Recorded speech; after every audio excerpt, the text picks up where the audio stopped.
नमस्कार दोस्तों, कैसे हैं आप सब। आशा करती हूँ आप लोग कुशल मंगल होंगे। और अभी के बज रहे हैं 6।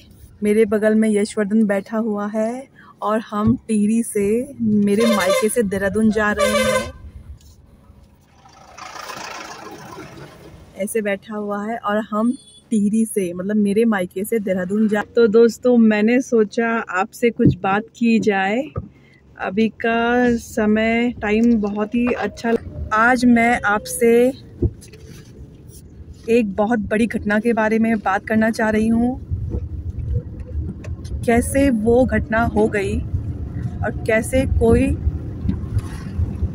इस घटना को अंजाम दे सकता है। दोस्तों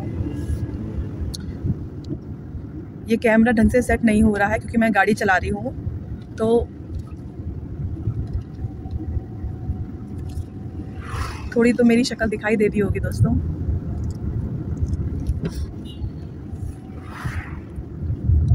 केस का नाम है दोस्तों अंकिता भंडारी। आप सभी को पता होगा मैं किस केस के बारे में बात करने वाली हूँ और वो केस क्या है। दोस्तों ये मेरे को तो ये समझ में नहीं आ रहा है दोस्तों कि हमारे समाज में ये सब क्या हो रहा है। क्यों महिलाओं के साथ इतनी सारी घटनाएं हो रही हैं। क्यों महिलाएं अपने आप को किसी से कम समझ रही हैं। न्यूज़पेपर में, मीडिया में, हर जगह महिला सशक्तिकरण का नारा लगाया जा रहा है। महिला सशक्तिकरण का, वुमेन एम्पावरमेंट का।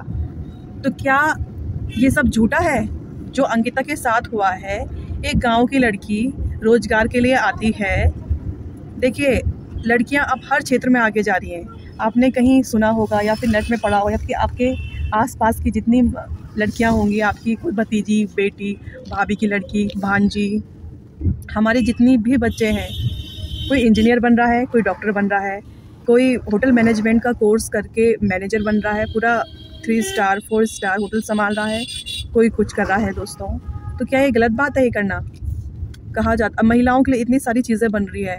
अधिकतर मेरी वीडियो महिलाओं के लिए ही होती है दोस्तों, पर आज मुझे ऐसा लग रहा है जैसे कि मैं सिर्फ बोल रही हूँ, रियल में ऐसा कुछ नहीं हो रहा है। सरकार कुछ नहीं कर रही है महिलाओं के लिए। क्या आपके साथ भी ऐसा हो रहा है? मुझे तो बहुत ताज्जुब हुआ, तब से मुझे इतना टेंशन दोस्तों, इतना टेंशन। मुझे तो ऐसा लग रहा है कि हमारी बेटियों को क्या होगा जब अपने लोग ऐसा कर रहे हैं, तो बेचारी कहाँ जाएंगी। अब बात करते हैं हम महिला सशक्तिकरण के बारे में। दोस्तों आप बिलीव नहीं करोगे, उत्तराखंड में मैं रहती हूँ। उत्तराखंड में इतना आक्रोश का माहौल है दोस्तों, इतना ज़्यादा लोगों पे इतना तनाव आ चुका है, इतना गुस्सा आ चुका है, इतना हर चीज़ें आगे बढ़ चुकी है कि मैं आपको बता नहीं सकती हूँ। दोस्तों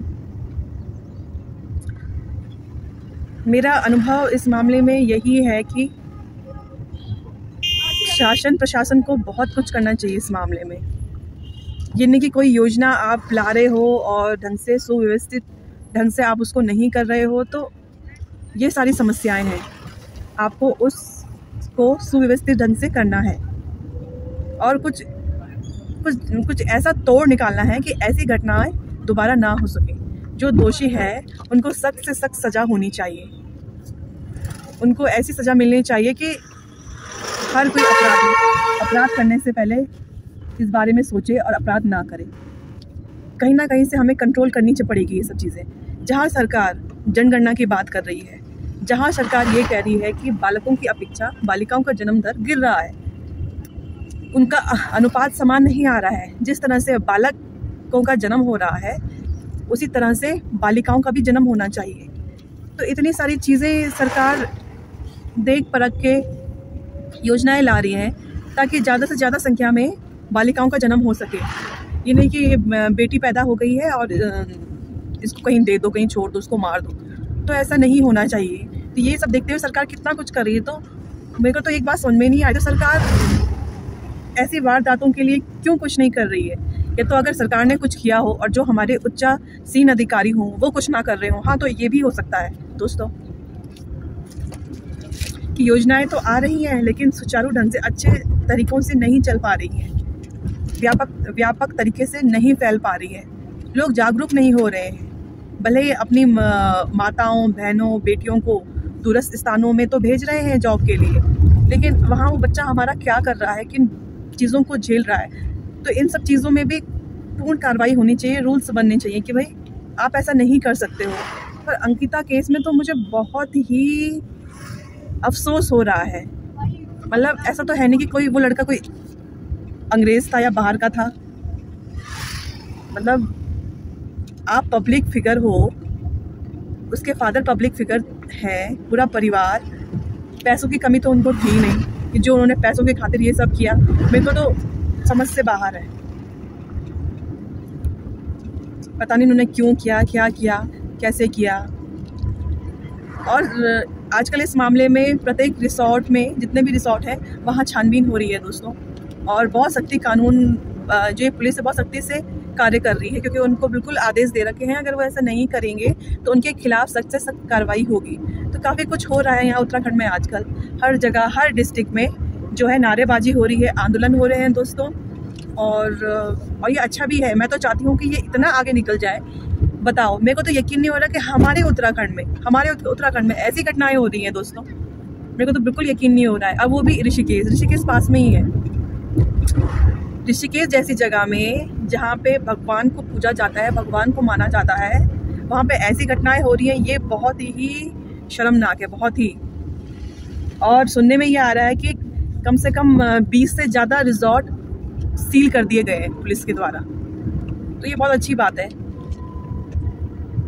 क्योंकि प्रशासन, शासन, जो हमारे लीडर्स हैं, वो कहते हैं कि बेटियां अब किसी से कम नहीं है। देखिए, मोदी जी ने ये नारा बनाया कि बेटी बचाओ बेटी पढ़ाओ, तो स्थिति देखिए उस बेटी की। तो ये कितनी शर्मनाक वाली बात है। और ऐसी चीज़ें दोबारा ना हो, इसके लिए हम सबको मिलकर कुछ ना कुछ करना चाहिए। और मुझे ऐसा लगता है कि बहुत जल्दी बहुत सी चीज़ें बदलने वाली है उत्तराखंड में, और होना भी चाहिए दोस्तों ऐसा।